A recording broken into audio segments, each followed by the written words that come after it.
आहेत. कोणासाठी आहे हा लढा? कोणासाठी आला तुम्ही सगळे इथे? स्वतःसाठी? कान्होजी काकांसाठी? आमच्यासाठी? आम्ही सांगतो, ज्यांचा हसरा चेहरा पाहून तुम्ही रोज घर सोडता, हा लढा त्या चेहऱ्यांसाठी आहे. आपलं आयुष्य आपण झेंड्यासारखं वाऱ्यावर उधळून लावतो, पण खाली ज्या बळावर तो भगवा तग धरून उभा आहे, हा लढा त्या हातांसाठी आहे. ज्यांच्यात इच्छा असूनही लढण्याचं बळ नाही, हा लढा त्यांच्यासाठी आहे.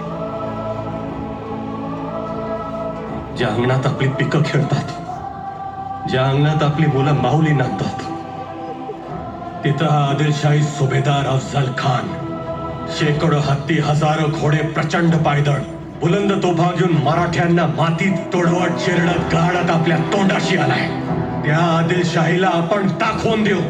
मराठे मातीत गाडले जात नाहीत, ते मातीत पेरले जातात. मातीचं छाताड फाडून, तरारून उभारून वर येण्याची वेळ झाली गड्यांनो.